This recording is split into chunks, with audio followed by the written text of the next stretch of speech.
الحمد لله وحده والصلاة والسلام على من لا نبي بعده وعلى آله وأصحابه أجمعين أما بعد السلام عليكم ورحمة الله وبركاته بتوفيق الله سبحانه وتعالى در مسئله صحبت میکنیم که حالا در جامعه بسیار صد و صراهای بلند برداشته است. این مسئله حجاب است که الحمدلله برای اکثر ما معلوم است که حجاب یکی از فرضهای الله سبحانه و تعالی برای زنها، علی الخصوص زنهای مؤمنه است که ثابت شده است در قرآن و سنت و اجماع علمای اهل سنت و الجماعت. الحمدلله.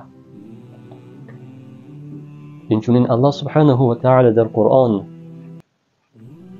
در سوره احزاب میفرماید: اعوذ بالله من الشیطان الرجیم بسم الله الرحمن الرحیم يا أيها النبي قل لأزواجك وبناتك ونساء المؤمنين يدنين عليهن من جلابيبهن ذلك أدنى أن يعرفن فلا يؤذين وكان الله غفورا رحيما.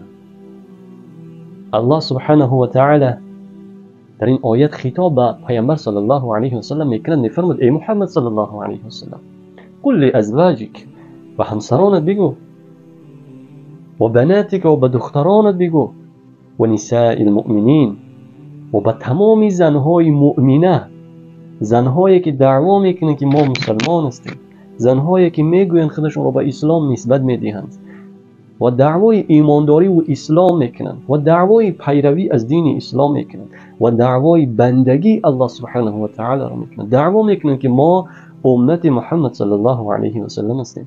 زنهایی که دعوا میکنند که ما الحمدلله مسلمان هستیم، ما مؤمن هستیم، میگویند الله به این زنهای مؤمنه، به این زنهای مسلمه امر میکند الله سبحانه و تعالی با پیامبر که با تمامی زنهای مؤمنه بگو روسری های خودشون را که در حاضر ما، یعنی به نام چی مشهور است؟ حجاب. الحمدلله. و این که ساتر میگویند در سر خود پرتوین الله میگه تا اینکه شناخته شوند. اینها چی شناخته شوند؟ یعنی همچون کی شناخته شوند؟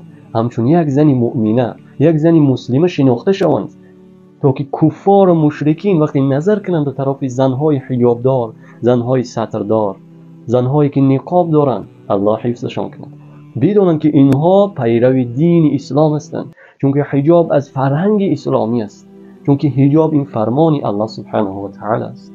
بله امروز کفار و مشرکین، حکومت‌های کفری، علی خصوص حکومت کفری که امروز دعوای اسلام میکنند، حکومت تاجیکستان است که طاغوت کلان در اونجا حکمرانی میکند به نام امام علی رحمه که پرزیدنت کنونی آن کشور است، که کافر است، مرتد است.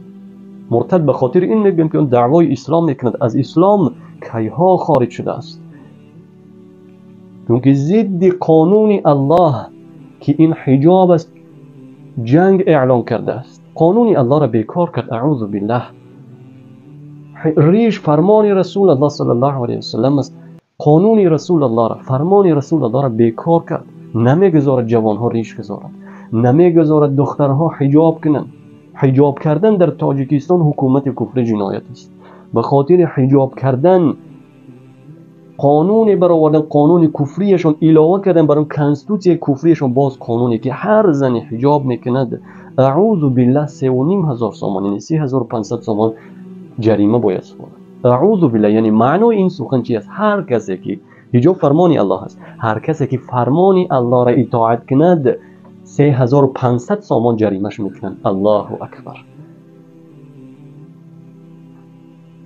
استغفر الله. الله برای تمام زنهای مؤمنه و مسلمه در تمام کره زمین الله صبر جمیل و ثابت قدمی را در دین برای اونها نصیب کند و برای ما مردها توفیق دفاع کردن از دین الله را. یعنی دفاع کردن یعنی چی؟ گفتن حق. این دفاع کردن از دین الله است. دفاع چی؟ قولی باشد یعنی سخنی، دفاع جسمی که نگذاریم یک کفار، یک دشمنی الله حجاب از سر خواهر و مادر ما گیرد. مسلمان بدن خود را در عمل به الله سبحانه و تعالی نشان دهیم.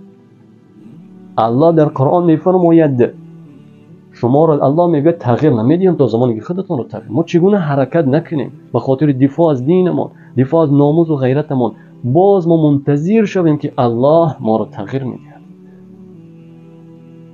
از این خاطر کسانی که امروز قانون برآوردند اونا کفار و مشرکین هستند، بر ضد قانون الله، حکومت کفری هستند.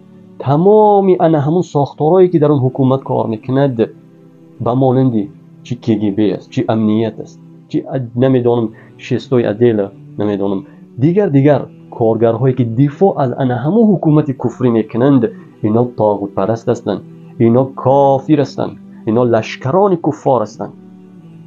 چون که همون کافره، همون حکومت کفری را، همون نظام و قانونهای کفریه که ضد شریعت الله ساخت آن کافر و اون پارلمان کفری، این لشکرایش از کی دفاع میکنن؟ از همون حکومت کفری، از همون قانون کفری دفاع میکنن، به همون حکومت کفری خدمت میکنن. حتی کسانی که مردم عادی که حتی در اون ساختار کار نمیکنن، با همون فکر کفری حکومت راضی باشن. یعنی حکومت کفری قانون برآورد که حجاب مال ما نیست، این سخن کفری است. هر کسی که این سخن رو تلفظ میکند و به همین سخن خود اعتقاد دارد، این چی است؟ کافر است. اگر گوید من مسلمان هستم، مرتد است، از اسلام خارج است. حتی انسان‌های عادی، مردم عادی، کسی که به همین سخن‌ها راضی باشد، اینم کافر است. چون که رضای در کفر است. چقدر انسان‌ها امروز دعوا میکنند که ما مسلمان هستیم، یعنی در حالی که مسلمان نیستند، خودشون رو به اسلام نسبت میدن اما ضد قانون الله میجنگند. اینا کفار هستند. چون که کفری به طاغوت ندارد. یعنی طاغوت حتی دفاع میکند هر کسی که کفری به طاغوت ندارد. همون طاغوت ها را، همون کسانی که قانون برار هستند در حکومت های امروزه، همون کسانی که در رأس حکومت از پرزیدنت سر کرده تا وزیر و دیگر اونا طاغوت هستند. هر کسی از همون طاغوت ها دفاع میکند، طرفداری میکند، سخن کفری آنها را تصدیق میکند و میگوید که من راضی هستم، این طاغوت پرست است، کافر است. اگرچه شب از روز دعوا کند که من مسلمان هستم، اگرچه نماز خواند، این کافر است. چون که الله سبحانه و تعالی در قرآن شرط مسلمان شدن چی گذاشت؟ اعوذ بالله من الشیطان الرجیم و من یکفر بالطاغوت و یؤمن بالله. الله گفت پیش از ایمان آوردن، اگر ما بخوایم که مسلمان شویم، مؤمن شویم، شرط اول این کفر ورزیدن بر طاغوت است. کفر ورزیدن یعنی چی؟ اعتقاد کردن که آن طاغوت ها، قانون برارها، پرزیدنت، وزیر، دیگر لشکرانش کفار هستند، کافر هستند و زبانن کافر بدن آنها را به دوست، به نزدیکا، به آنها به مردم رسانیدن، آنها را بدیشان را به مردم رسانیدن، به قلب و به جسم بدی آنها را، به قلب و به جسم با آنها عداوت و دشمنی کردن، در حالت قدرت یعنی توانایی داشتن آن طاغوت ها را و لشکرانش را نیست کردن. این کفری به طاغوت است. از این خاطر حکم کسانی که میگویند که حجاب مال ما نیست، اینها کافر هستند. فرق ندارد آن پرزیدنت است، فرق ندارد آن وزیر است، یک انسانی عادی هم که باشد، اگر این سخن رو تلفظ کند که حجاب مال ما نیست، اعوذ بالله، فرهنگ ما نیست، میگه این کافر است، مرتد است، مشرک است.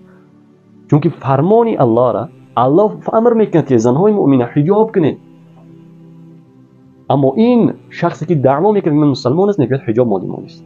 سخن الله را میگه که این مال ما نیست، اعوذ بالله. فرهنگ اسلامی را میگه از ما نیست، پس مسلمان نیستی. اگر مسلمان میبودی هیچ وقت این کار نمیکردی. فرهنگ دینیت را، فرهنگ اسلام را، چون که حجاب این فرهنگ اسلام است. الحمدلله.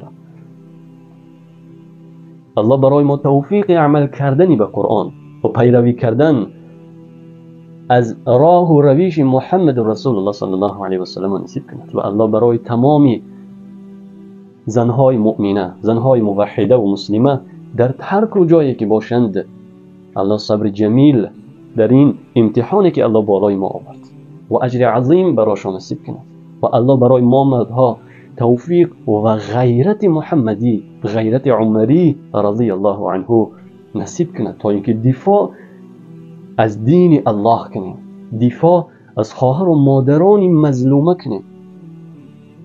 سبحانك اللهم وبحمدك أشهد أن لا إله إلا أنت أستغفرك وأتوب إليك. السلام عليكم ورحمة الله.